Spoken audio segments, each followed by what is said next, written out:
Hello बच्चों, welcome to my channel maths with me. आज हम कर रहे हैं क्लास 10 का चैप्टर 3 का एक्सरसाइज 3.1 का क्वेश्चन नंबर 3। क्वेश्चन नंबर 3 में हमें पूछा गया है, दो इक्वेशंस गिवन है और इन इक्वेशंस को कंपेयर करना है। हमें कंपेयर करके ये बताना है कि हमारा जो सॉल्यूशन है, जो इन इक्वेशंस का जो सॉल्यूशन निकलेगा, ठीक है, वो कंसिस्टेंट है या इनकंसिस्टेंट है।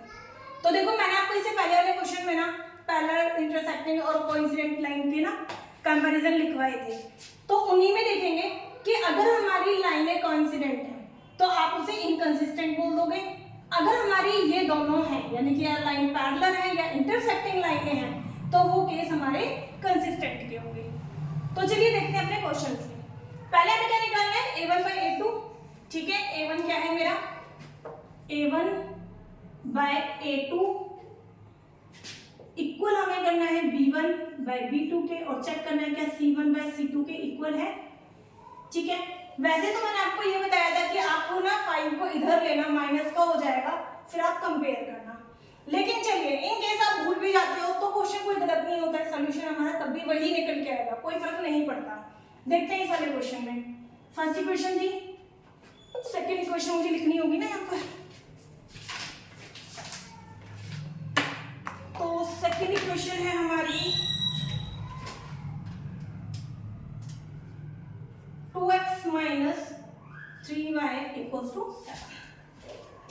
अब मैं यहाँ पर वैल्यू रख रही हूँ, देखिए a1 by a2 करना है। a1 है 3, a2 है 2, b1 है 2 और b2 है -3, c1 है 5 और c2 है 7।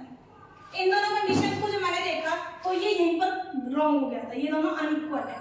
अगर ये दोनों अनइक्वल है तो थर्ड सिचुएशन को आपको देखने की जरूरत ही नहीं है।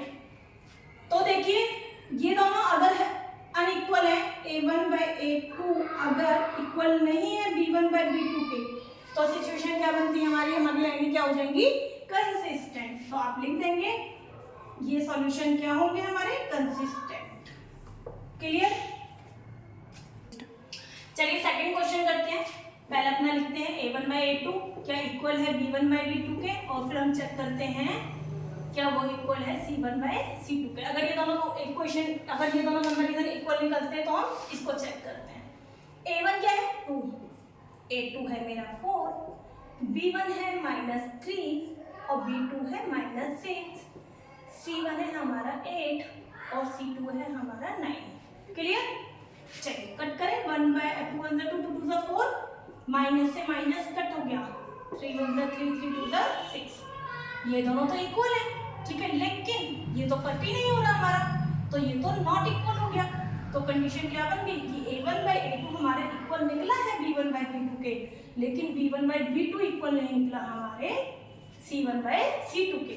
तो लाइनें कौन सी हो जाएंगी, लाइनें हो जाएंगी इनकंसिस्टेंट।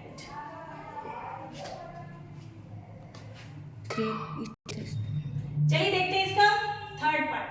थर्ड पार्ट में सेम आपकी दो इक्वेशन गिवन है बेटा, और आपको इस तरीके से कंपेयर करके आपको अपना सॉल्यूशन निकालना है कि आपकी ये दोनों इक्वेशन कंसिस्टेंट है या फिर इनकंसिस्टेंट है। तो चलिए मैंने लिख लिया है कंपैरिजन, तो वैल्यू पुट करते हैं a1। अब इस क्वेश्चन को ना थोड़ा सा केयरफुली करने की जरूरत है। अब a1 तो है 3/2 अपॉन में, ये बड़े वाला अपॉन लगाया मैंने ताकि आपको फ्रैक्शन अलग से दिखाई दे, बाय 9। a2 क्या है मेरा 9। अब b1 चेक करेंगे, b1 ये पूरा है, गलती मत कर देना। b2 है हमारा -10, यहाँ भी मिस्टेक कर देते हो आप लोग। c1 है 7 और c2 है 14। क्लियर। अब इस गलती से बचने का, जो मिस्टेक मैंने बोला ना कर देते हो, होती है, फिर भी होती है, इसका एक तरीका बेटा इसके नीचे 1 मान लो ताकि आपके ना फ्रैक्शन के नीचे फ्रैक्शन आ जाए। और ये मैंने आपको कई बार बता रखा है, जब फ्रैक्शन के नीचे फ्रैक्शन होगी ना तो ऊपर वाली फ्रैक्शन तो चुपचाप बैठी रहेगी, भाई मैंने कुछ नहीं किया, भाई मेरी कोई मिस्टेक नहीं है, तेरी मिस्टेक है ना, तूने मेरा स्पेस दिया है। तो नीचे वाली फ्रैक्शन जो है ना वो उसका रेसिप्रोकल हो जाएगा। और ध्यान रखना ये पूरा हमारा सिर्फ a1 by a2 निकल रहा है, कंफ्यूज मत हो जाना मल्टीपल साइन से। यहाँ पर देखिए ऊपर वाली फ्रैक्शन में तो कुछ नहीं बिगाड़ा है हमारा, ठीक है। हमेशा कौन डिस्टर्ब करता है, जब उसके भी नीचे एक और फ्रैक्शन आ जाती है, और नीचे वाली फ्रैक्शन को फिर हम पनिशमेंट करके उसको पलट देते हैं, भाई तू पलट जा क्योंकि गड़बड़ तूने किया। क्लियर। अब यहाँ भी मत कंफ्यूज होना, ये सिर्फ b1/b2 का सोल्यूशन करा है हमने, कुछ नहीं किया। अब देखिए कट कर सकते हैं तो कट कर लो, थोड़ा इजी हो जाएगा। ये हमारा आ गया 1/6, हो गया ना इजीली सॉल्व। ये भी कट हो रहा है तो क्या आ गया 1/-6, ये भी कट हो रहा है, ये आ गया 1/2। तो भाई पहला वाला ही जो है ना सिचुएशन जो थी ये कंपैरिजन, देखो ये ही इक्वल नहीं है तो आगे जाने की तो जरूरत ही नहीं है, क्योंकि अगर पहले वाला कट हो जाता है तो कंसिस्टेंट आ जाता है।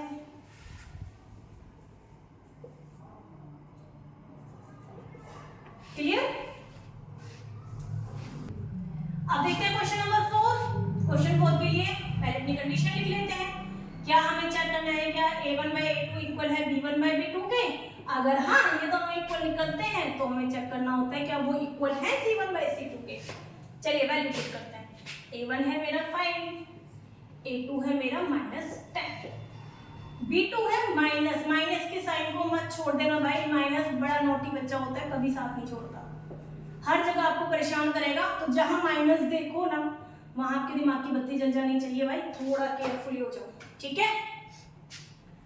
अब कट हो रहा है तो काटते हैं, 5 1 5, 5 2 10, क्या बचा 1/2 ना, माइनस साथ में ना, इसको कट करो, 3 1 3, 3 2 6, क्या बचा 1/2 ना, नहीं क्या बचा -1/2।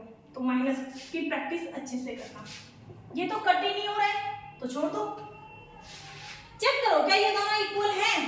अब कुछ बच्चे तो कहेंगे हाँ इक्वल है, लेकिन पता है कुछ क्या बोलेंगे, नहीं इक्वल नहीं है मैम, देखिए इसके डिनोमिनेटर में माइनस नहीं है, इसमें माइनस है, तो कैसे इक्वल हो गए? यहाँ तो 1 पॉजिटिव है जबकि यहाँ नेगेटिव है।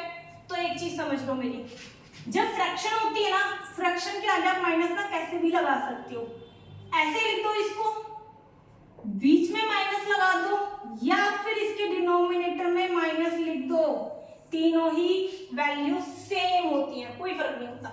तो अब बताओ मुझे क्या ये दोनों इक्वल है? बिल्कुल इक्वल है, लेकिन क्या ये इक्वल है? ये नहीं है, ये कट कर दो।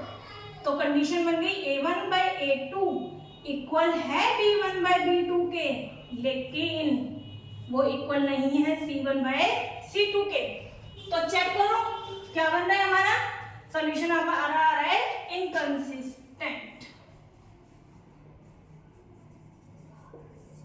क्लियर? आगे करते हैं क्वेश्चन 3 का लास्ट पार्ट है पार्ट 5। तो पार्ट 5 की सेम है, थोड़ा कॉम्प्लिकेशन होने वाली है आपको, तो प्रैक्टिस करो, प्रैक्टिस मेक का पर्सन परफेक्ट, है ना। a1 क्या है? देखो ये पूरी वैल्यू a1 है, a2 ये हमारा है a2। और जब भी आप देखो ना फ्रैक्शन के नीचे फ्रैक्शन आ गई है तो पहले ही उसके नीचे 1 लगा दो कि भाई तेरे को 1 देना पड़ेगा वरना मेरा काम नहीं चलेगा। सॉरी, b1 है 2 और b2 है 3, c1 है मेरा 8, c2 है मेरा 12। क्लियर? चलो अब आप अपने आप से बताओ मुझे, फ्रैक्शन के नीचे फ्रैक्शन। अब जो बच्चे रेगुलर वीडियो देख रहे हैं ना वो फट से बता देंगे कि भाई नीचे वाली फ्रैक्शन को पनिशमेंट दे दो, और क्या पनिशमेंट दे दो? उसको पलट दो, ठीक है, उसे उल्टा लटका दो। बाकी का तो कट रहा है ये वाला तो काट लो, 4 2 8, 4 2 8, 4 3 12। अब इधर देखिए ये भी कट हो गया, 2 2 4 ना, तो 2/3 इक्वल 2/3 इक्वल टू 2/3। वाओ, तीनों आ गए इक्वल। क्या होता है अगर तीनों इक्वल है? तीनों इक्वल है तो वो कंसिस्टेंट हो जाएगा, कंसिस्टेंट। क्लियर? इससे इजी तरीका नहीं हो सकता इन क्वेश्चंस को समझाने का, और शायद आपको क्लियर हो भी गया होगा, क्योंकि ऐसा कुछ है नहीं, इसमें थोड़ा सा कैलकुलेशन जो है ना वो ध्यान से करना कुछ क्वेश्चंस में, फिर कोई प्रॉब्लम नहीं। Thank you.